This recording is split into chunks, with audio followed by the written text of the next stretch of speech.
Welcome to TLC for the Soul podcast, where soul meets spirit. You have entered into sacred space. I'm your host, Tammy Lynn Chambers, and I'm here to help you shine. Now let's get going on this podcast journey.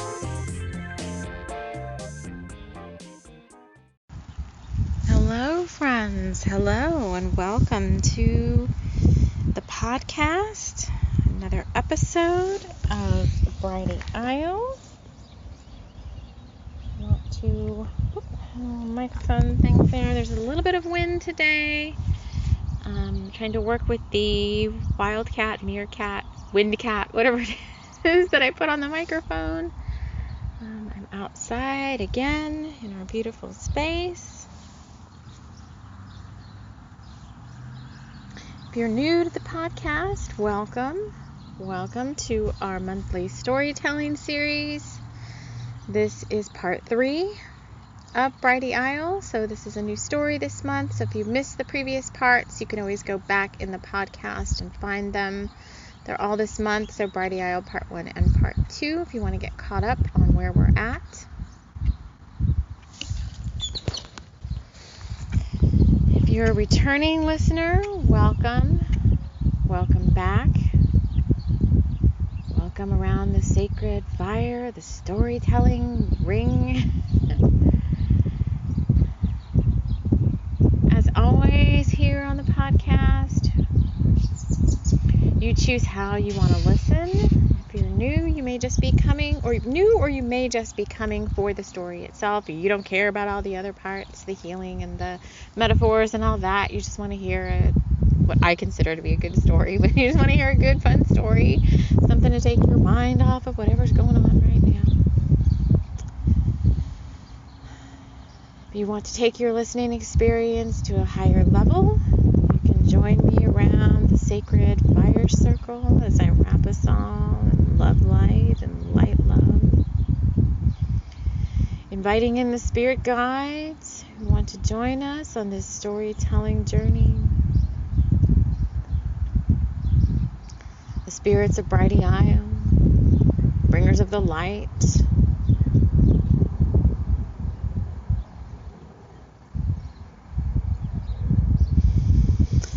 Let's take a deep breath. If you want to take your listening experience to an even higher level, you can invite in your own guides, angels, totems, wisdom keepers, whoever you work with to join you in this sacred circle. If there are metaphors and meanings, well, there should be, because I write these stories with the intent. I don't even write them. I channel in these stories. You guys hear me say this all the time. If you're returning, you're probably like, okay, we know what you do. But for those of you that are new, just so you understand, so these stories are all channeled in via like automatic writing or stream of consciousness. I go into sacred space. I call in the bringers of the light. I call in the spirits of Brighdy Isle.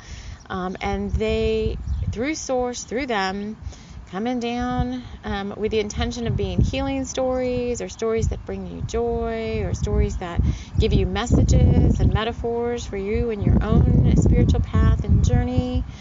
And then I just channel those out via stream of consciousness onto the pages, just like you would draw or do automatic writing. So I don't know where these stories are going. I just like that as part of the mystery and the map of what's going on. I like to be surprised too, so that makes it fun for me to know what's coming next, to not know what's coming next. And usually what I find is the stories always, you kind of, if you embark on this journey, this story journey, I always feel like I enter into my own sacred journey container where, I start to get tuned into the spirits of Brighdy Isle. I get my own messages just throughout my day. Things start coming up. I may see things that have come up in, the parts of the story that we're on this week that start to show themselves in my outer reality. So if that's the type of listening experience you want, then just call that in for yourself. Call in some magic into your day. Choose to see things from another perspective. Choose to, at times, I mean, all the time, you can't be, high above it all. You have to be in the thick of it sometimes, doing stuff in the 3D world, and you can't be, at the grocery store, sometimes I am though. Sometimes I'm at the grocery store with, thinking about Brighdy aisle as I pass, people whose energy needs clearing or whatever. I have to keep my vibe high. So that's all part of doing grid work and working with Gaia and helping step down the code. So if you're a bringer of the light, if you are a quote light worker, or somebody who works with the earth, or a star seed who is receiving all of these new incoming galactic codes from Solaris, codes from your star family, part of your soul mission is to step those codes down to others, meaning they live within you. The codes are brought down through your crown. They live within your DNA. And as you go out and about, part of your soul mission, whether you realize it or not, is you're emanating those codes through your auric field to all other willing hearts and to all the places you go to. So that's part of what grid work is. You may be called to go somewhere you haven't gone before, and it's because your light, your specific DNA. I'm getting so many chills. Whenever I do, that's my confirmation of what I'm saying is like, yes, like spirit's kind of like, yes. They feel that in my body is like chills. But your DNA codes are sending out these light codes and these frequencies, and it may be a specific place or space that needs them, and you're called to go visit that place. You maybe don't know why you're going there, and you don't have to consciously necessarily do anything. You can consciously do it, and that's more when you get into the work of conscious, like grid keeping, gatekeeping, where spirit calls you. You hear the call. I know we're not getting off track, so just hold on. We're not getting off track. This all pertains to this story. So you may be called to go somewhere. You may get the call through, clairaudience, clairsentience, clairvoyance. You may see that you're being asked to do something, to go somewhere and do something. With the land, you may be called to open portals, open stargates. You may be consciously doing this already as part of grid keeping and gatekeeping. And this is a little plug now for the Sisters for the Sword, just before I get going on the story, because this all pertains to Bringers of the Light as well. So Bringers of the Light is blossoming and blowing up into this bigger thing than I ever thought it would be. It started out as a story series, which again, they're all channeled stories, but it's now making its way into not just a story anymore. It's making its way into the 3D reality of my community, of TLC for the Soul, of the work that we're doing. And some of you may have heard Sisters for the Sword, the intro, and been like, what the heck is this woman even talking about? Which means maybe you're just not ready for that type of work yet. Or you may have heard the Sisters for the Sword intro, which I think is the podcast before this one, and you may have been like, wow, that sounds so cool and interesting. I want to know more. And so that's all coming in the next episode this coming week. But that is all about doing work on behalf of Gaia, doing work as a light worker, as a star seed, I call it bringer of the light. But if you go to try to Google it, you're going to find it more of called Brotherhood of the Light. This is not new information. This stuff has been coming in for a long time now under different guises and different names. And anyway, and Sisters for the Sword, I just want to make it very clear, when I'm talking about divine feminine and divine masculine, it may be called Sisters for the Sword, but it's the divine feminine working on behalf of the divine masculine. So I want you guys out there who are listening to this, or anybody who identifies, I'm not even just going to say guys, I'm like guys, or anybody, any soul that identifies more as a divine masculine or a divine feminine. So if you identify as a divine feminine, no matter what your gender, then Sisters of the Sword still is for you. Okay? We're not talking about you got to be a lady or a man. just like I rise above that. We're rising above that. So if you are a divine masculine and you're like, I really want to do Sisters for the Sword work, then come on down. Like, we want to take whatever willing hearts and whatever willing souls we can get to do this work. That's for the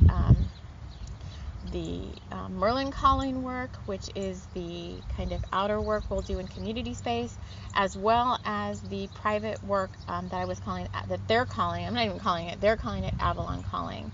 And that is going to be a group of 25 souls who identify as divine feminine, who want to do some work on behalf of the divine masculine and all of that good stuff. So I just want to make that very clear. Sisters of the Sword is not strictly for women. So all that set aside, there's a reason we're talking about this now, because we're getting into, I feel like, Brighdy Isle is going somewhere with this same type of work. So everything I'm doing seems to be wrapping itself into the Bringers of the Light, which I'll share more about that in the actual Sisters for the Sword podcast episode. But right now, I want to get into part 3 of Brighdy Isle, if I can find where I left off. So I want to share where we left off last time. A storm was rolling in, and Abigail and Dakar were playing their game of naked hide and seek on the Isle.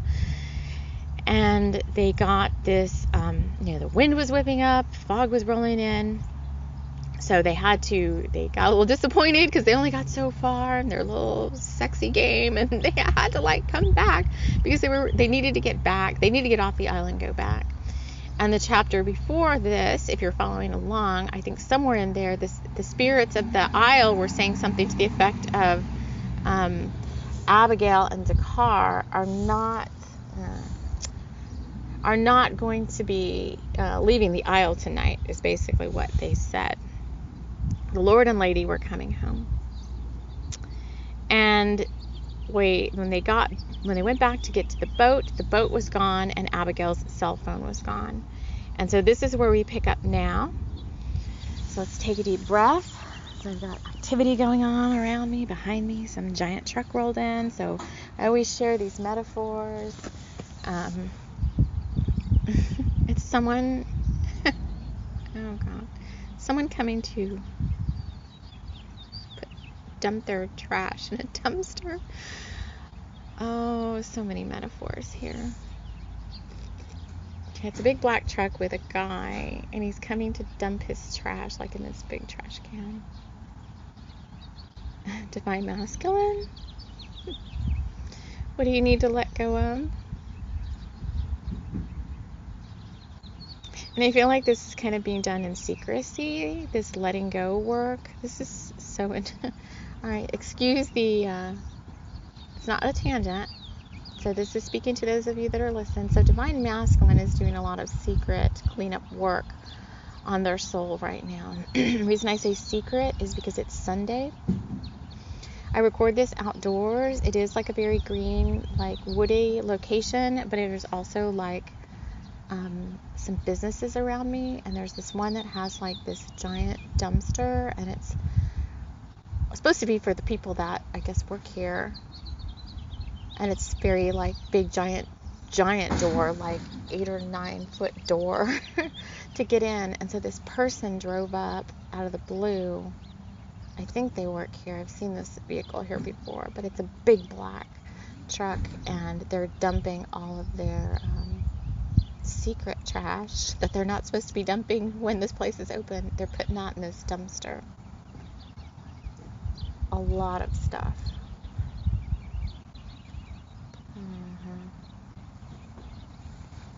Anyway, so I'm gonna pull my boundaries in because I could get all up into what's going on over there. I don't want to, but anyway. So Divine Masculine, you're doing the work. You may not be telling anybody you're doing the work. You may be keeping that to yourself. You may not be ready to share that with anyone yet.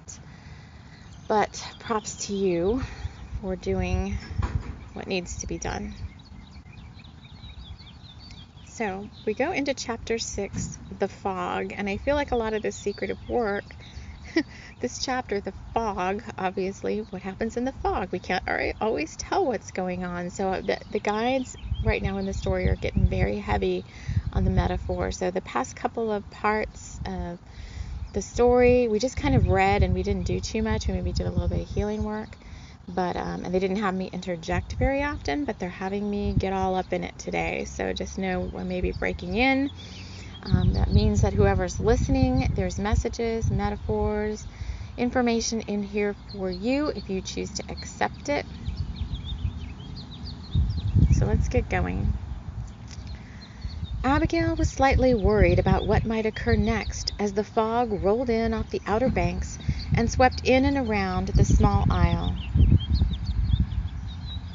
Dakar busied himself gathering firewood and searching out a place to shelter down in. He thought if the waves and wind let up, he could possibly swim back to the mainland and bring another boat. He wasn't too worried about what had happened to the boat and the phone, at least not yet. The fog held a mystery all its own and spoke to Abigail about times gone by, shipwrecks of old around the outskirts of the harbor, and of the old lighthouse off the mainland, now long gone in an old storm. She wondered why these items were important and made a mental note to find out more about the lighthouse. It was getting colder, and the wind and rolling fog whipped around her now. She felt strong arms around her waist and turned to find him there. He was always there when she needed him. Even when they argued, he would still come to her just to find out what was going on in her day or how she was feeling. They could work out anything that came up in their union. Then why, she wondered, were they having this strange separation? She couldn't understand it. "Are you thinking about your cell?" Dakar said, often reading her the wrong way. He thought one thing and she thought another. It was strange since they so often spoke mentally, and the telepathy was always accurate. He decided it was time to move into the shelter he had made. It was a good idea he had brought the tarp and the old tent poles. Something had told him that they might spend the night, although he had hoped it wouldn't have to be hiding out from a storm. The weather here could change on a moment's notice, so it was best to be prepared for anything. He wrapped his old raincoat around her and put on a nor'wester jacket. He used his best hat now to shield his eyes from the rain, but that wasn't working. The hat needed to be felted again, and somehow an old western hat wasn't what he had wanted to bring. He had grabbed it by mistake, thinking about her again. She swam in and out of his mind at times. His boundaries around her were getting better, but they were merged heart and soul, and it was hard to dismiss at times. Abigail bit him hard on the neck, and he winced. "Why'd you do that?" he said, feeling her playful energy.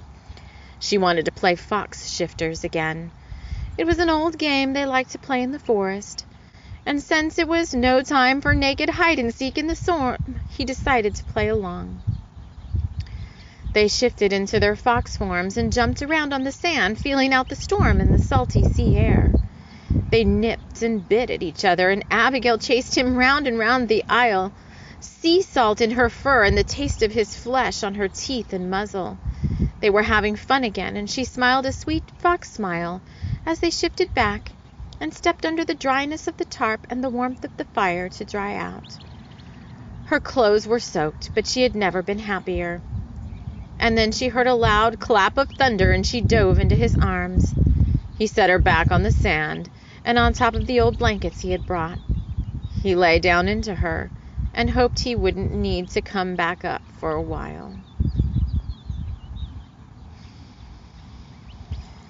Okay, take a deep breath.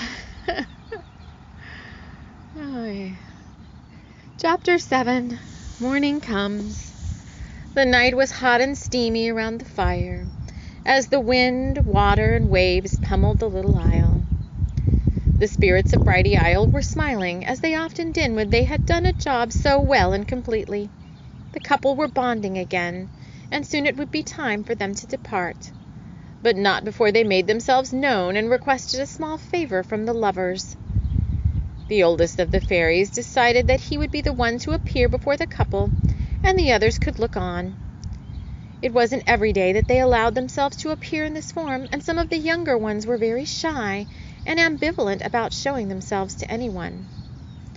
The oldest fairy, Junkontoi, believe me, this name came through and I was like, I was going to say it. But I typed it, and that's what it is. So the oldest fairy, Junkontoi, was readying himself to appear. He heard the couple speaking about their boat and how the man might have to swim back to the mainland to procure a new boat. Junkontoi smiled, as he had done so many times before when they had played this trick. He would not have anyone swimming away when the work wasn't done yet. He sent his friend the woodsman fairy, Arkasoi, to preoccupy the couple, and then he worked his magic. He parted the fog around the isle and asked the sun to shine down on the isle again. The clouds parted and the rain stopped. Abigail looked out from under the tarp, wrapped warmly in the blankets and completely satiated in every way a woman could be. She smiled at the sun. "Well, there you are," she said, standing to dress herself. The fire was warm, and a pot of fresh coffee was brewing over the flames. Dakar had even put some fry cakes in a small pan, and they were griddling happily. "Dakar," Abigail said, wondering where he had gotten himself off to, "are you here?" She was hoping he hadn't swam off and left her here alone, although she wasn't afraid. It's just that whenever he left her like that, she had visions of the night he had disappeared last fall. He still hadn't fully told her what that was all about. "Darling," Dakar said, appearing in a fresh shirt and slacks. "It definitely didn't appear to be swimming attire. I've met someone I think you should meet, too," he said, parting the bushes around the campsite to allow Junkontoi to enter. I swear it's just put there to make me laugh. "Our young friend here has a proposition for us," he said, bowing slightly to the obviously smaller but much older Fae. Junkontoi laughed at the thought of being called a young fellow, since he had been around since who knows how long. "Hello, friends," he said, bowing back to them. "Did you have a pleasant evening?" he asked, knowing full well they had by the moans and groans of delight and pleasure coming from the camp the night before. "We did," Abigail said, blushing and extending her hand. "I hope we didn't wake you," she said, feeling strange to be saying that to a fairy. "We were perfectly fine, aren't we?" Junkontoi said, waving his hand behind him, inviting in the rest of the spirits of the isle to make themselves known if they wanted to. All manner of fairies and several old elves who had decided to retire stepped through the opening on the bushes and bowed shyly to the couple. Several deer and a stag stepped in front of them, protecting the smaller Fae friends. All the spirits of the isle were so happy to be here, speaking to folks from the mainland. At last the couple they had heard so much about were here. It was time to reveal their secret plans and ask for the assistance from the bringers of the light. They hoped that Abigail and Dakar could help. And as the plan was laid out, the bringers of the light, the Spectre and Book Coven, and others like yourselves would play a magical part. Dun da da da, dun dun dun da da dun da da da. So I don't know what this part is. I don't know where it's going. I kind of don't know, and I kind of think I get the gist of where it's going. But they've left it here for us to kind of ponder ourselves. So where's this going? They keep saying it's a surprise. So we have to wait for the surprise, because somehow I feel like they want to pull all of us, myself, any of our family here in the community that want to join in. I feel like they're pulling us into another adventure of sorts, and I don't know if it's Sisters for the Sword. It's part of a bigger plan, they're saying. So, okay. So we shall see where this goes. So let me just check in and see if the guys that are here have anything else to share with us. I'm seeing a star. Well, I'm seeing a flower that looks like a star. So they're just coming out again. They're reiterating this. So any divine masculine that are listening, you are being commended for the soul work that you're doing. You are a star, and you may be a literal star. You may be a bringer of the light. doing your own soul work on behalf of the divine feminine. Oh, hey. Okay, so that's different, because Sisters for the Sword is divine feminine doing work on behalf of the divine masculine, and now they're talking about divine masculine doing work on behalf of divine feminine. So I need to explore that more, because I don't know what they're doing. What are they doing on our behalf? I want to know. So that is yet to be told, they're saying, but doing work on behalf of the divine feminine. And they're really making me like laugh a lot. So we feel like we really need to raise our spirits around this whole divine masculine, divine feminine thing. And I don't branch off a lot on the podcast, but I feel like there's a lot of twin hearts. I'm going to just start calling us twin hearts. Twin hearts. I'm not going to call us twin flames. I'm going to call us twin hearts, soulmates in separation. I feel like there's a lot of twin hearts in separation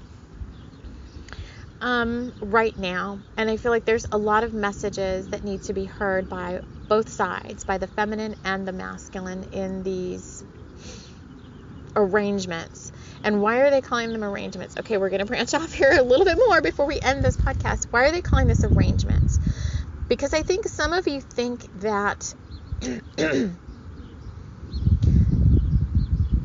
you're wondering, like, why did I call this in?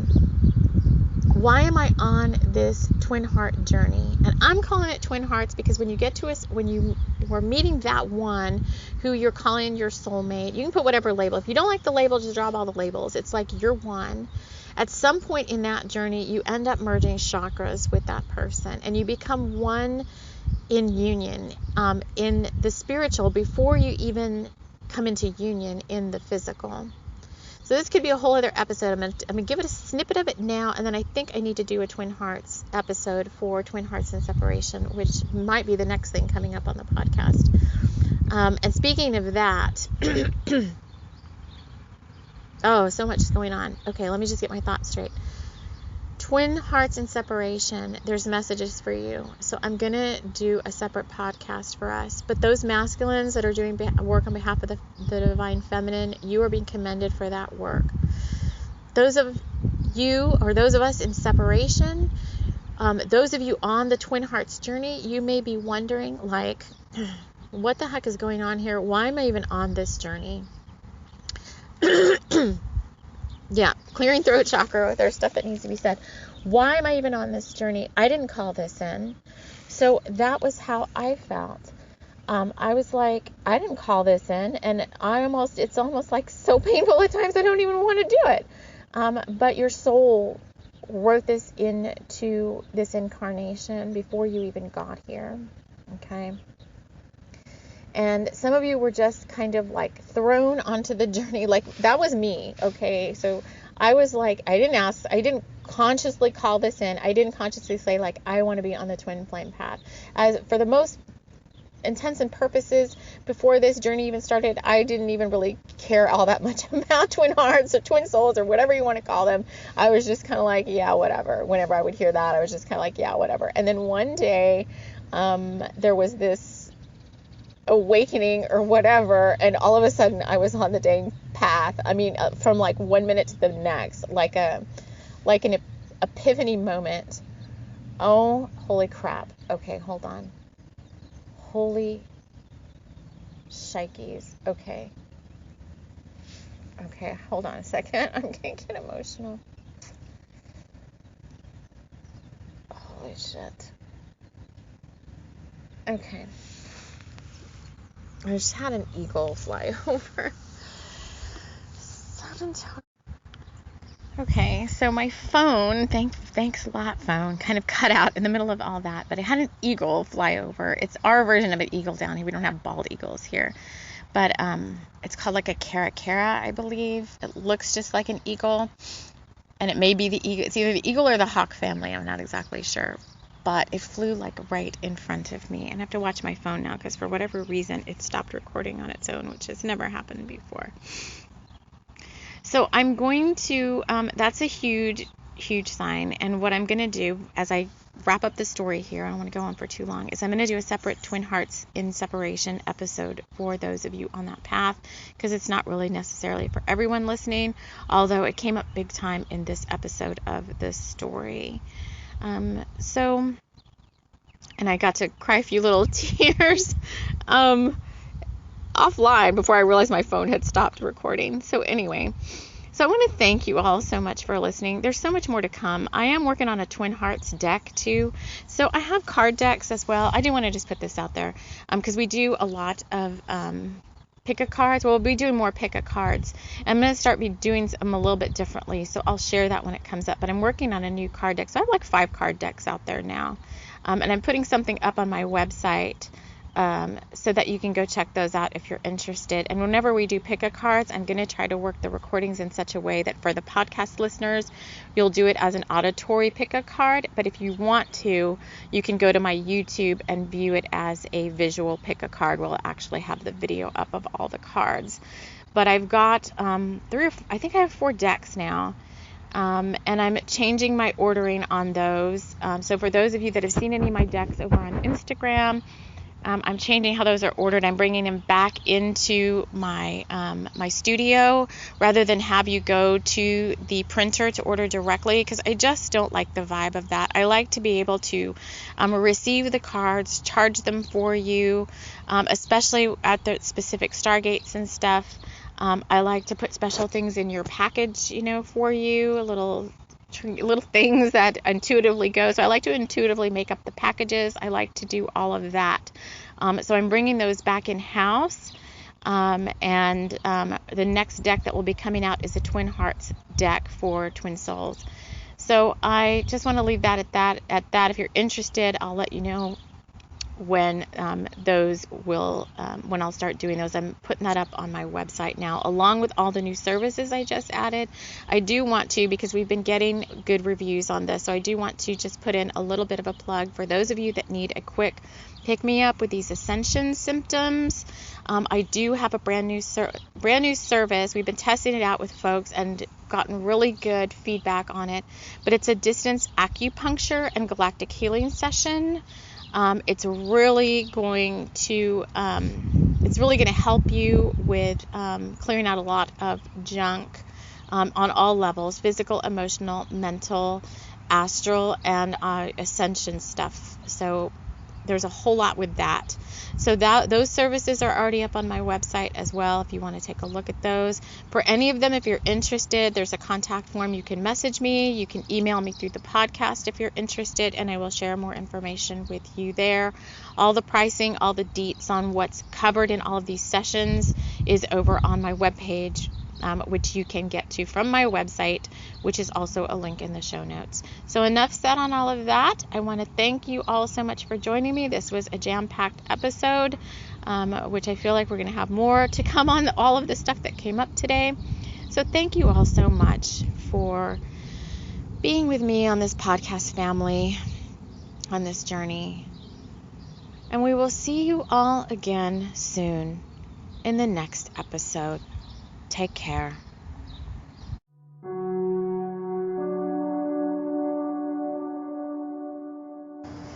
Thank you for listening to this podcast. It has been brought to you by the Bringers of the Light, an etheric group of higher light beings focused on service to Gaia, humanity, and the self as it pertains to the spiritual journey. So they are here to support you on your path to love and to working with others. Thank you so much for joining us. Take care.